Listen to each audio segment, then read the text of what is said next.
Σε αυτό το βίντεο θα σας δείξουμε πώς συναρμολογούμε τα αναλώσιμα πάνω στο συμπληρωτή οξυγόνου για να μπορεί να χρησιμοποιηθεί από τον ασθενή. Πρώτον, τοποθετούμε το μηχάνημα στο χώρο τον οποίο είναι να το χρησιμοποιήσει ο ασθενής μας. Αφήνουμε μισό μέτρο απόσταση από κάθε εμπόδιο, ώστε ο συμπληρωτής μας να αερίζεται και να μην ανεβάζει τη θερμοκρασία. Το καλώδιο τροφοδοσίας που είναι στο πίσω μέρος πρέπει να πηγαίνει απευθείας σε επιτύχεια μπρίζα και όχι πάνω σε προεκτάσεις μπαλαντέζας ή πολύμπριζα. Το πρώτο αναλώσιμο που θα χρησιμοποιήσουμε είναι ο υγρατήρας, το ποτηράκι. Αποτελείται από δύο μέρη, το δοχείο που έχει τις ενδείξεις maximum και minimum και το βίδωμά του που είναι μαύρου χρώματος. Στο δοχείο βάζουμε νερό απεσταγμένο, νερό για το σίδερο χωρίς άρωμα, εκεί που πατάνε τα γράμματα της ένδειξης maximum. Βιδώνουμε το βίδωμα του ποτηριού στην ευθεία, χωρίς να στραβοπιάσει και να χάνει τον αέρα του. Αυτό εδώ πέρα λοιπόν το ποτήρι έρχεται και τοποθετείται μπροστά στο μηχάνημα, τραβώντας το λαστιχάκι, και αυτές εδώ σωλήνας με το βίδωμά του έρχεται και μπαίνει πάνω στο παξιμάδι. Κρατάμε σταθερό το βίδωμα του μηχανήματος και στρίβουμε το παξιμάδι μέχρι να τερματίσει. Μόλις αισθανθούμε την κόντρα, ότι έχει τελειώσει δηλαδή το βίδωμα, δεν πιέζουμε περισσότερο, γιατί με αυτόν τον τρόπο θα κλείσουμε τη δίωδο του αέρα και δεν θα φτάνει το οξυγόνο στον ασθενή. Το ποτήρι μας, όπως θα βλέπετε, εδώ μπροστά έχει μια έξοδο, έχει ένα μητάκι.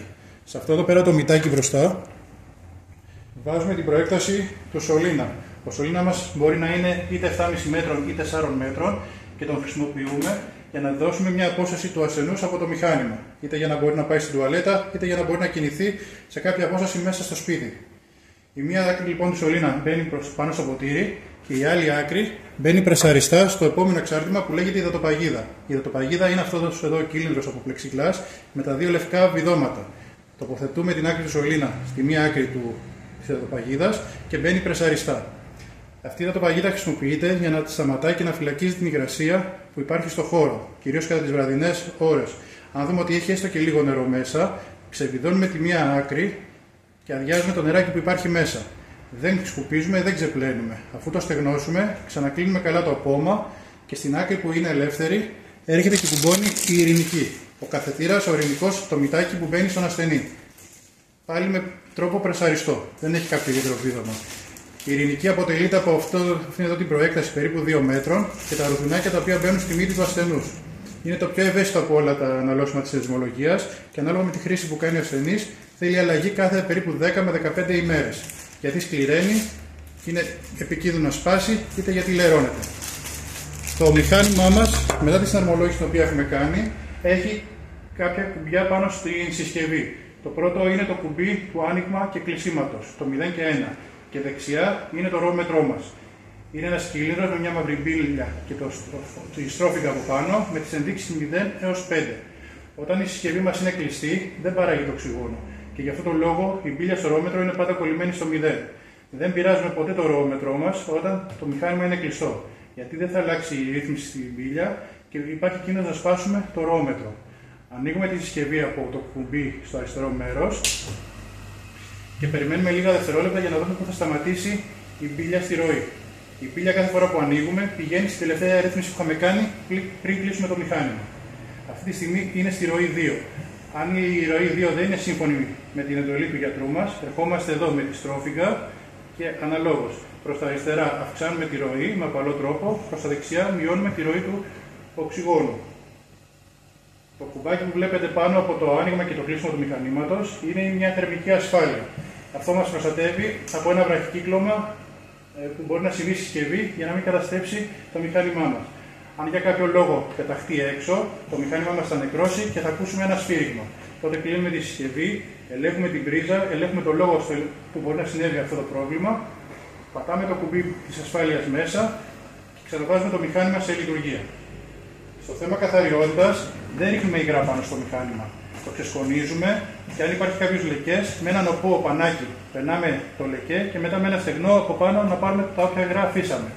Σε καθημερινή βάση θα πρέπει να καθαρίζουμε ένα φίλτρο που υπάρχει στο πίσω μέρος του συμπυκνωτή. Το πορτάκι αυτό εδώ που μοιάζει σαν σκάρα έχει μια εγκοπή στο πάνω μέρος.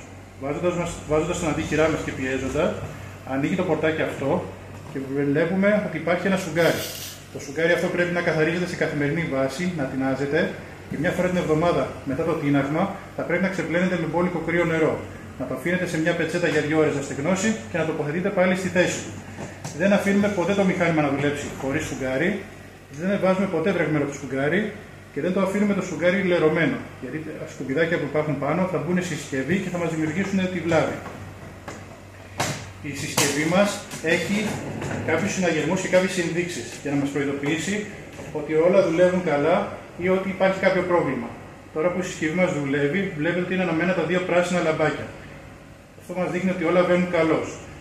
Αν κάτι δεν πάει καλά, αυτομάτως θα ανάψει κόκκινο λαμπάκι και θα ακουστεί ένας ηχητικός συναγερμός. Οι λόγοι που ανάβει το λαμπάκι και ακούγεται ένας ηχητικός συναγερμός είναι πρώτον, αν έχουμε ανοίξει τη συσκευή και η μπίλια μας είναι κάτω από το 1, δηλαδή κολλημένη στο 0 ή πάνω από το 4,5, το μηχάνημα αναγνωρίζει ότι υπάρχει είτε κλειστή παροχή του οξυγόνου, είτε πολύ ψηλή πίεση του οξυγόνου, το βλέπει σαν δυσλειτουργία και μας προειδοποιεί.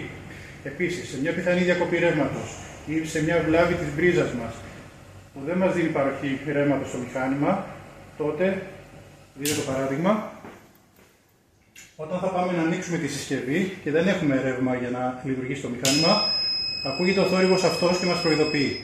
Ο τρίτος και τελευταίος λόγος για τον οποίο ακούγεται ο συναγερμός είναι γιατί τα αναλώσιμα τα οποία έχουμε τοποθετήσει δεν έχουν επιδοθεί σωστά ή έχουν κάποιο ελάττωμα και εμποδίζουν την έξοδο του αέρα προς τον ασθενή και επιστρέφουν τον αέρα και την πίεση του αέρα προς τη συσκευή. Αυτό μετά από λίγα λεπτά η συσκευή το αναγνωρίζει και χτυπάει ο συναγερμός.